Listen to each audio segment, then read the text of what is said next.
In this section, we're going to talk about how to stage your photos for social media.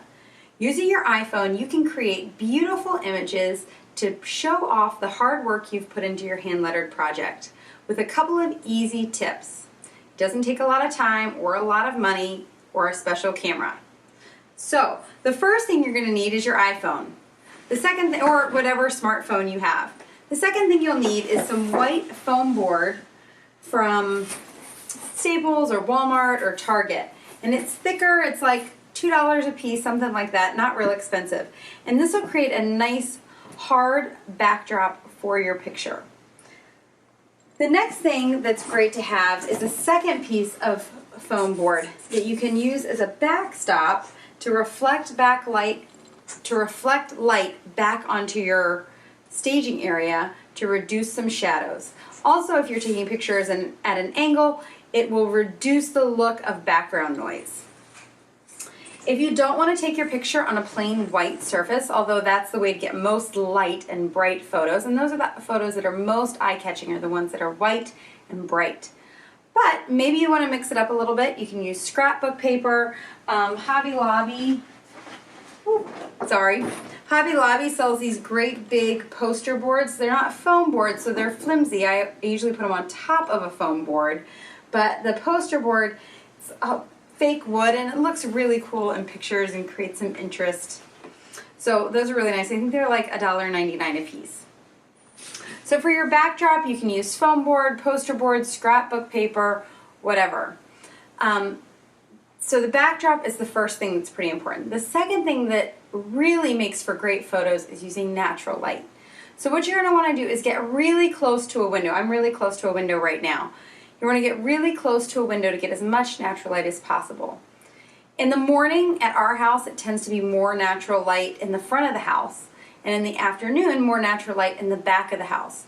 So look at your house and where the windows are laid out and figure out at what time of day where it's going to take best pictures. The other thing is you don't want direct light onto your photos. It'll cast lots of shadows, and shadows can be really distracting and sort of darken the photo. So you want the indirect light. That means if sun is shining directly in your window, move your foam board, your staging area, just a little bit to the side of that so that it's in the shadow, but you still have lots of natural light. What you can also do, which I do a lot, I have thin white curtains throughout our house.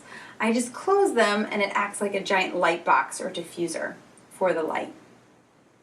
So you want to have natural light, get close to a window, you want indirect light, and the last thing is you want to get rid of all the yellow light in your house. So go around and turn off all the lights. And that sounds kind of crazy because we're used to wanting more light for photos, but you have to remember that we want more of the right kind of light. We want more of the blue natural light as opposed to the yellow incandescent bulbs. So turn off all the house lights. And remember, because you're staging a stationary photo, you don't need to worry too much about motion blur beyond just the shaking of your own hand.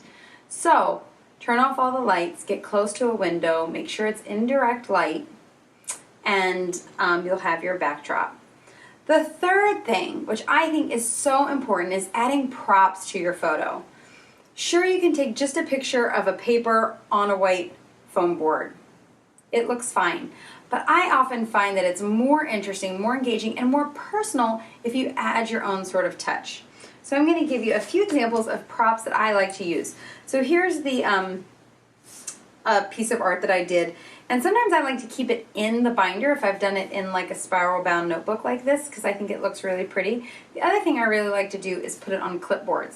So I have a gazillion colored clipboards, wooden clipboards, all sorts of different kinds. And I think those make for really interesting pictures. So you'll place that first, you're drawing first on the paper, and then you're going to work around it.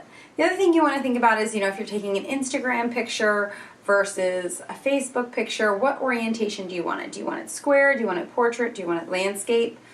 Usually I go for square photos and try to zoom in as much on the writing so it's able to be easily read when people are scrolling through their Instagram.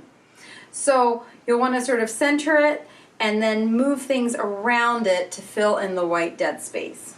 Some things that I really like to use, spools of baker's twine. They look so pretty, and They sell big packs of them at Michael's, and they look really cute from above when you're taking photos, but also you can unstring it and sort of lay the string across the picture to create movement and draw the eye in certain directions.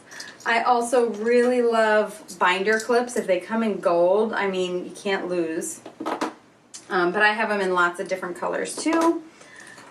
Pretty pencils, you know, you're drawing, so why not highlight the idea that you're drawing with a pencil? And I got these cool color dipped pencils at the Target Dollar Spot. In fact, the Target Dollar Spot is where I find lots of my really cute little accessories for my pictures. Again, I have some color dipped clothespins also from the Target Dollar Spot, and some really cute tassels. Paper flowers are always lots of fun too. Probably my favorite way to accessorize photos is tiny mini plants. How cute are they, right? I found them once in the Target Dollar Spot, but also Michael's has a ton of like tiny plants to use to stage your photos. And usually they're under $2 or $3, especially if you have your coupon on your phone. I also really like little jars of things, again, that has like the cork top. I think the cork top looks really cool from above, and the glass jar too. I often use whatever art I've used to create, or I should say whatever medium I've used to create the art, I try to include in the picture also. So for example, if I drew this using my Tombow dual brush markers, I would include some fun colors in the photo, preferably the colors you've used. If I've done the art in watercolor, I'll add my watercolor palette to add some more color and interest to the photo.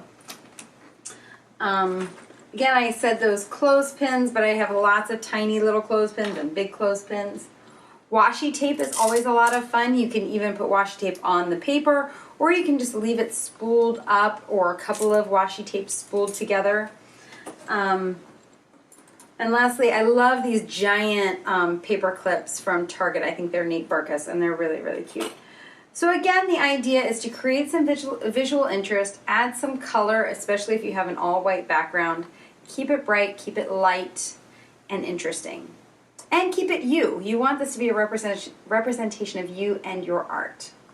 Finally, what I do for all my pictures is on my iPhone, there's an app called Pick, Tap, Go. And I think it's only a couple of bucks. It might even be free. But it's a filter, a photo filter app. And what I love about it is that it will instantly brighten up my photos and reduce the shadows while not leaving them washed out or overblown. And so what you do is in the app, once you go into it, you'll select your photo, and then you can select a filter. And I go to all filters, and I select the one that says lights on. And I select that one, and you can sort of change how strong the filter is. And depending on how dark it is, I'll sometimes move it all the way up, and then sometimes even apply a filter a second time to brighten it up even more again. But I found that that really makes a huge difference. That if your photos are dark or dingy or yellow, people aren't going to be drawn to them, and they're really not going to see how beautiful your artwork is. So don't forget to add a filter to your photos. In all, this should only take about 5 minutes, because we know you've got a busy life, I've got a busy life. We want to share our work quickly, but also have it be beautiful and something, you know, I've often found my pictures and my Instagram feed are a reminder of the art I've done, because honestly I give a lot away or it goes in a drawer somewhere. But if you have beautiful photos in your Instagram, it's great to be able to look back and see your progress and see what you've done. Finally, when you're posting your photos on social media, don't forget to tag us. One Project Closer, or you can hashtag Busy Girls Hand Lettering. So, can't wait to see what you're up to. Can't wait to see you share your beautiful artwork on Instagram and Facebook.